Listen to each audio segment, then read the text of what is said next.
Outward telegram, cipher. Most secret. Operation Tabarin. Following is summary of arrangements for expedition as at present visualized.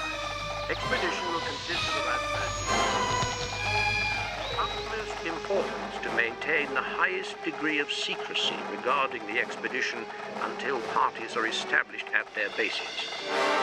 Please telegraph your observations on above proposals.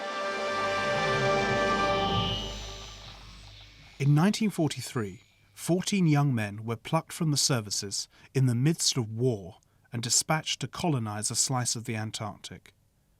Operation Tabarin is a little-known military operation, which even today remains immersed in intrigue and secrecy. Why would the Churchill government divert men and materials to a part of the world which was marginal to the real business of war? I must confess, I was very surprised when I was told I was going down to the Antarctic at that time, at that state of the war. Among those who received the call was a rather reluctant naval captain, now in his 90s, Victor Marchesi. I prefer to have been surveying the beaches, which we were going to do prior to the invasion. And my captain wasn't very keen to let me go, but he had to. The Admiralty say they want you to do this, will you do it? Secret message, Naval Cipher A3 from Admiralty. Important. It has been decided to establish two... The amount of paperwork involved was absolutely immense. It was a very, very complex operation. Former Antarctic scientist Alan Carroll has spent 5 years combing through the government papers, which reveal the hunt for the man who was to lead the expedition. The most suitable person is Lieutenant J.W.S. Marr, a former Boy Scout who accompanied the great adventurer Ernest Shackleton down to the Antarctic in the 1920s. Lieutenant J.W.S. Marr. He can be released from Ceylon without immediate relief, but suggest another officer... I came to London and I went and saw a Mr. Moxham of the Admiralty. He told me about what was happening and that I better go and see Jimmy Marr. He was mad keen on the Antarctic, always had been. I was very fond of Jimmy in lots of ways, but he could be a bit of a damn nuisance at times. And he told me about the ship that he had decided was the right ship. Admiralty have placed Norwegian sealer at the disposal of expedition for the whole period it will be away from England. Ship is being renamed HMS Bransfield. Being wartime, it's fair to say that Captain Marchesi didn't have the pick of the naval fleet. The hydrographer of the Navy, Admiral Edgell, said to me, "Be careful, Victor," he said, "the ship may leak." I had expected to be able to telegraph earlier details of progress. Unfortunately, ship named in paragraph 2 of my telegram number 100 has developed defect, which has delayed departure from this country. It is impossible at the moment to forecast how long repairs will take. When eventually we did sail in the ship, we eventually arrived in Falmouth, and she was leaking so badly. I wasn't going to go 8,000 miles in that. Hardly an auspicious start. By the time these orders were being executed, the Antarctic had earned a special place in the hearts of British men and women. Nevertheless, it was a fairly recent love affair. The writer Francis Spufford has chronicled this romance in his book, Ice and the English Imagination. Before the passion for the Antarctic in British culture comes the passion for the Arctic. Attention really only turned south in the 1840s, but the South Pole offers some further advantages, like that there are no human inhabitants whatsoever. Always a bit of a problem in the Arctic if you've got a bunch of people in the middle distance conducting family life while a bunch of heroic men attempt to do their thing. In the Antarctic, there's none of that. There are only penguins. They don't say much and they don't get in the way. You will be aware from Admiralty and War Office signals that personnel left the United Kingdom... After another furious flurry of telegrams, a troop carrier was used to get the men to the Falklands. ...due to arrive Port Stanley on the 19th of January. Repeat, 19th. Then it was just a case of getting 2 ships to take the men down to their final destination. Please telegraph what After more arrangements feverish you are making exchanges, to secure Her Majesty's ships, the William Scoresby and the Fitzroy, were commandeered. convey shore... I took command of the William Scoresby. Just had what a normal merchant navy ship would have had in the way of communications. A gun up forward. There was a revolver, it was my own. I had one, which I had picked up in the Middle East. She could carry very little. She was only a tiny ship, almost like a whaler, with an open bridge, so the skipper stood up there with all the rain and snow falling all over him when he was conning the ship. And that's how they proceeded down to the Antarctic. One of the most vivid accounts of the expedition is to be found buried amongst the archives of the Scott Polar Research Institute. The diary entries of Mackenzie Lamb, a biologist in his early 30s, recall how the operation unfolded in poetic detail. Saturday, the 29th of January, 1944. Both ships made south. Weather got more boisterous and ship began to roll and pitch. This continued all night. Well, we just hoped for the best. We used to talk about the roaring 40s. We used to call about the howling 50s.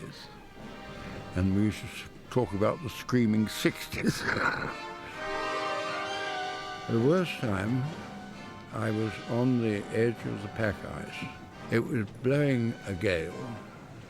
Spray was coming over the ship, and all the rigging had icicles hanging. I was on the bridge, 6 hours on the bridge, and I couldn't feel my feet. And eventually I went down to the wardroom, and I nearly screamed when the blood started flowing back into my feet. It was terrible. First port of call was going to be Deception Islands. I led the ships into Deception Islands. I went to action stations, mainly just in case there was anything there.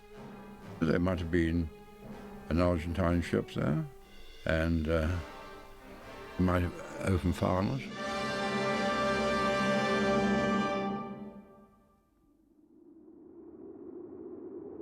But Captain Marchesi didn't need to draw his revolver. There were no Argentines.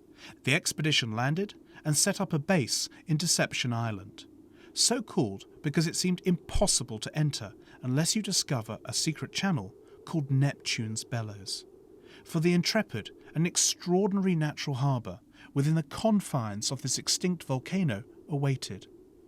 On the sooty-coloured shores, an abandoned Norwegian whaling station lay close by.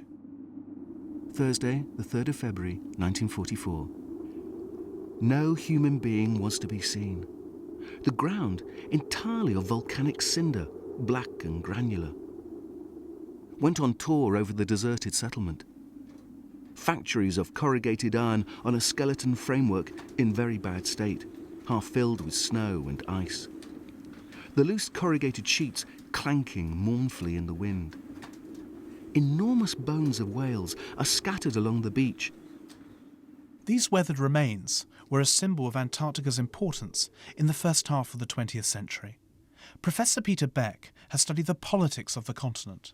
At the turn of the century, Antarctica really was a geographical area which was being explored but was still largely unknown. Politically, it was a blank on the world map, but there was a growing interest in Antarctica, mainly as a result of whaling. Most importantly, whale blubber was used in margarine.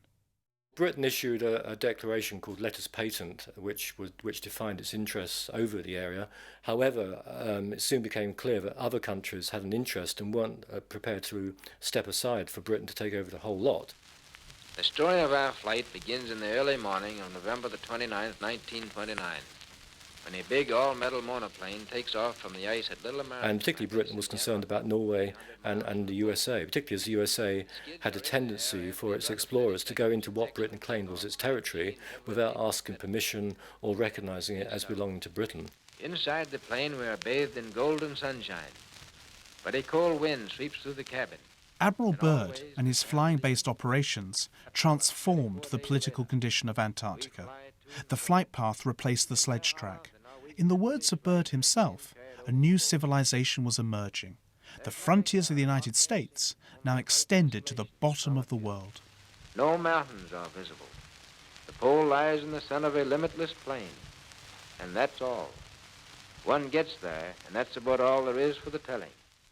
One of the problems of Antarctica is that many countries laid a claim to Antarctica and then didn't do much on the spot to enforce it. The USA, by setting up what became a kind of semi-permanent occupation, did suggest that a higher standard of occupation was required to justify an Antarctic claim. You can't just issue paper decrees. You've got to actually be on the spot in a relatively permanent way. But that was only one element in the desire to conquer the far south. Main results of the British Antarctic expedition of 1907 under my command are... Ernest Shackleton made the brave decision to turn back just short of the South Pole, while Captain Scott's party was eventually consumed by the same quest. Whether they lived or died on the ice, it had become a source of national inspiration. Francis Spufford.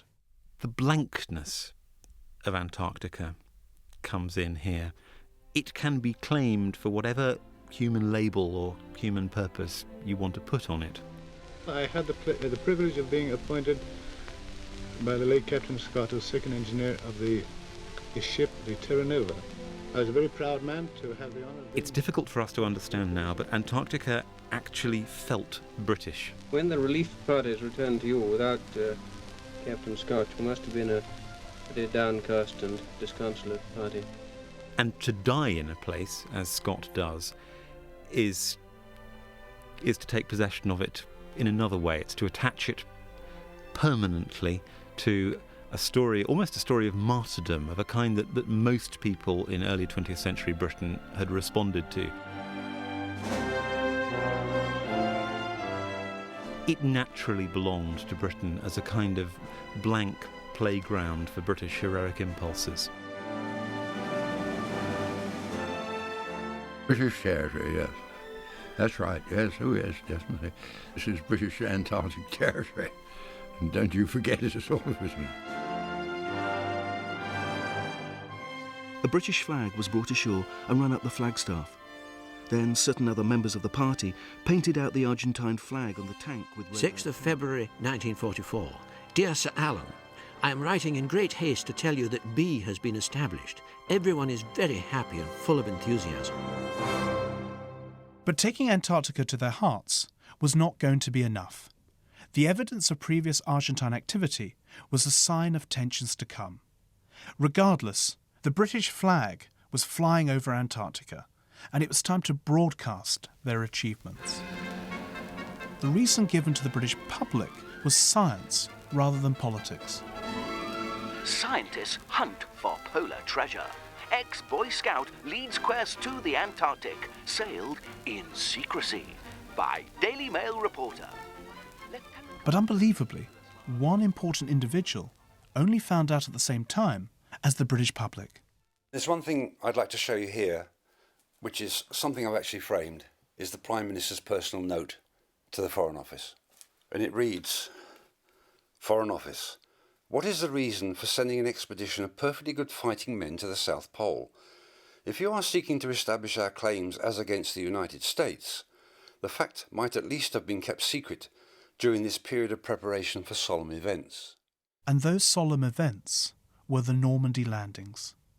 This is a remarkable document. It appears that Prime Minister Winston Churchill was completely unaware of the operation. It's true he'd been on holiday when the decision was made, but it still seems amazing that no one told him. His reference to the United States appeared wide of the mark. The response from the Foreign Secretary pointed the finger elsewhere. Prime Minister, you were absent from the country at the time, but we were informed you approved this decision? The object of the action which we are taking is to reaffirm our title to the Falkland Islands dependencies, and is not aimed against the United States, who have no claims over this territory, but against Argentine and Chilean claims and encroachments. As the Antarctic winter closed in, the men were confined to quarters. You get winds, snow, have hardly any daylight. You can't do very, very much. Bloody awful. They had their bad times. 940 miles away from the nearest shop, something like 7 months away from the nearest ship at the end of the summer. This is London. They wondered what was happening to their families and friends during the war. They used to listen to the World Service, and when Big Ben faded away, they could hear the anti-aircraft guns, they could hear the bombs landing in London. They used to sit very quietly just after they heard that. They were allowed one message a month for communications with home, which had to be encoded, so they were concerned about their families and friends. There was no shortage of time to ruminate on why they were stuck in the South Pole and why the name Tabarin.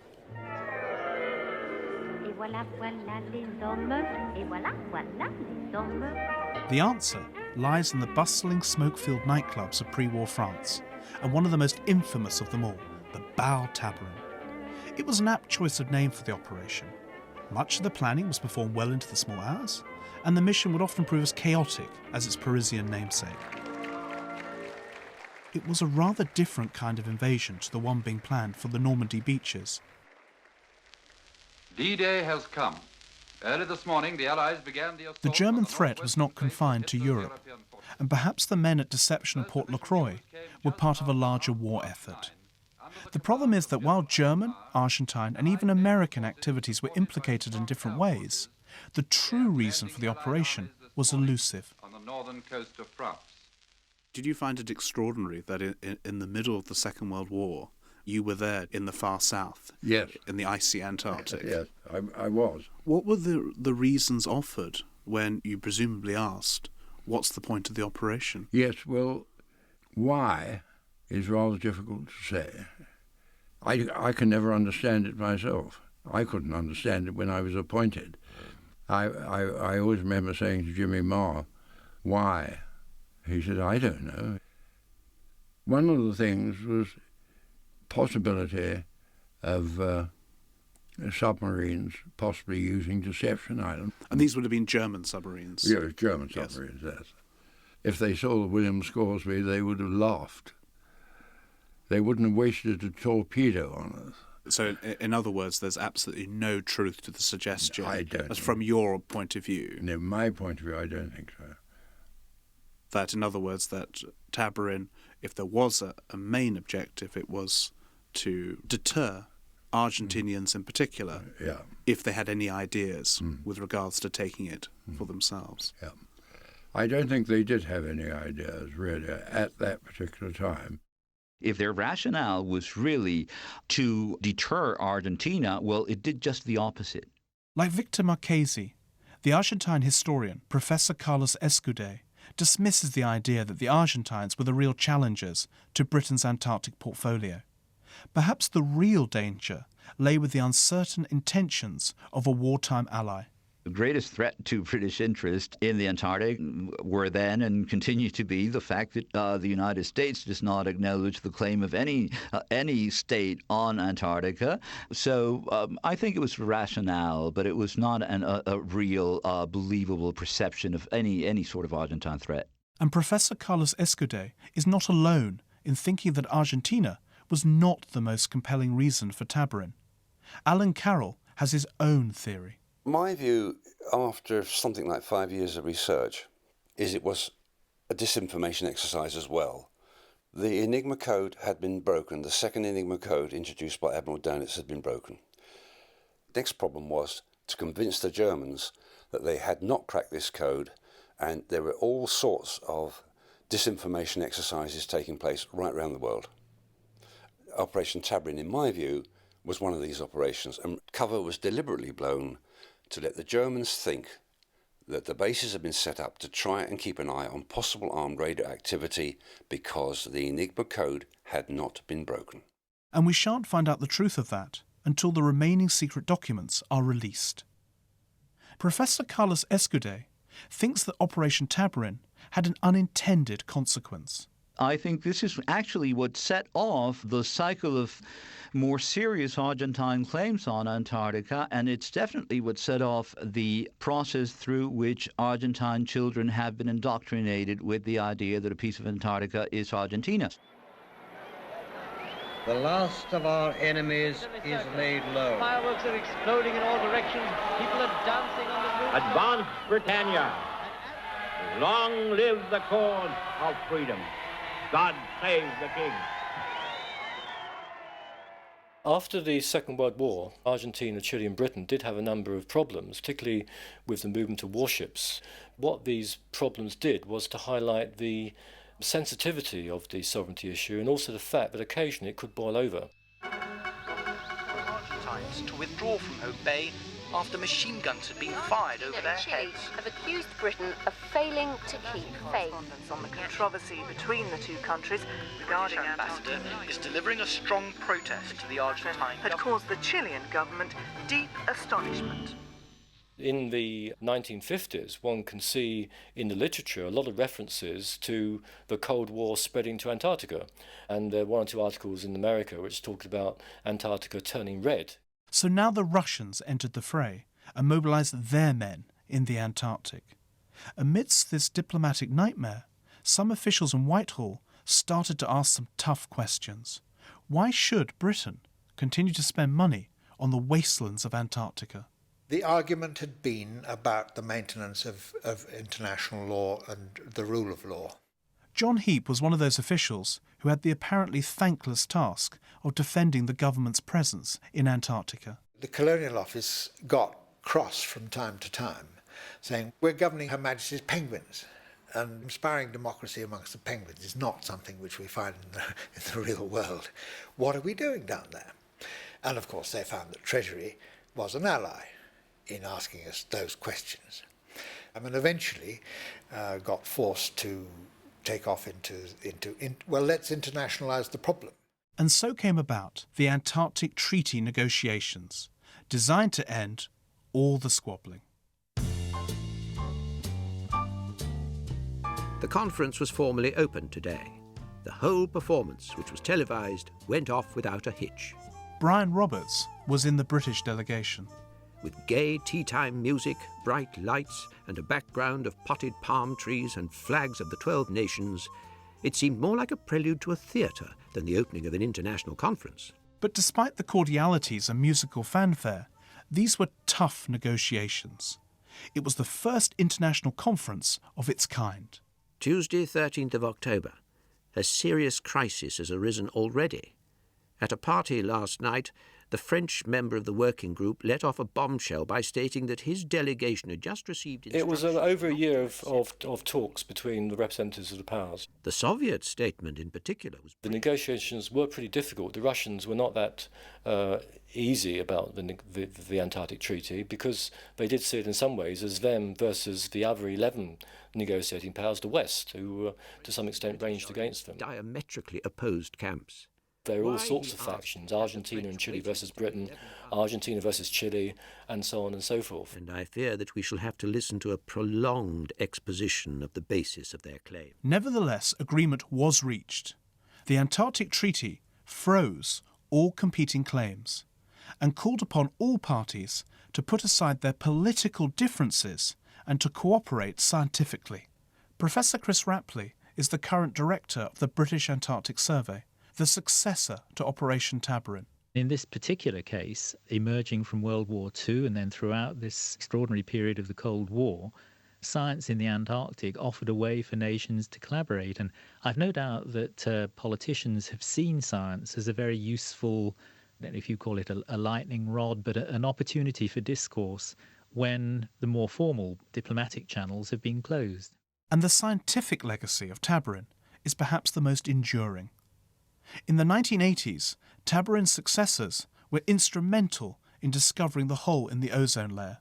This had a huge psychological impact on human beings, equivalent to the impact that the photographs from early space missions had of showing us how finite our planet is in this great inky blackness of the cosmos. You know, human beings for the first time demonstrably had damaged part of the planetary apparatus, part of the planet that surrounds us and indeed protects us. But according to Argentine historian Professor Carlos Escudé, the political legacy set in train by Tabarin cost lives decades later. At dawn, our Sea Harriers took off, each carrying 3 1,000-pound bombs. All of this was a part of the vicious cycle which eventually set off the Falkland Island War, which was, of course, initiated by an Argentine invasion of the Falkland Islands. At Stanley, the planes went in low, in waves just seconds apart. But in addition to the territorial struggles, our psychological bond has also evolved. Francis Spufford. The stories that we tell about it have changed so much. They are no longer stories about conquest or about moral triumph over hostile environments. They now tend to be stories about its vulnerability to us, about the damage we can do to the planet. That's an enormous reversal of roles. That's not Titanic iceberg with little human. That's Titanic human with little vulnerable iceberg. Top secret. From NOIC Falkland Islands, Naval Cipher. The intrigue remains. We still don't know precisely why Operation Tabarin was planned and dispatched, and we may have to wait for many years to discover the full truth. Indeed, following the Falklands conflict, documents relating to the operation were reclassified as secret, in some cases indefinitely, and even the men attached to the operation remain in the dark. When they were relieved at Hope Bay, they were going back to England, I went to collect them. And I arrived in Hope Bay at about 6 o'clock in the morning, I think it was. And I hooted, I put the siren on, nothing happened. Not a soul. I went ashore, and I went into the hut. They were all asleep. I said, "Don't any of you so-and-sos want to go home?" in a rather loud voice, whereupon quite a number woke up, and they said, "You're here." And boy, did they move. They were all ready for the kid to come. They had packed everything. Most of them had done 2 years down there. Addressed Admiralty. HMS William Scoresby left at 1300 hours GMT today. Following has been received by the Naval I took William Scoresby back to England. I sailed her back. I went up to London, went to the Admiralty. I never heard any more about Tabarin, heard nothing official whatsoever. CO has been instructed in accordance with you. Ends.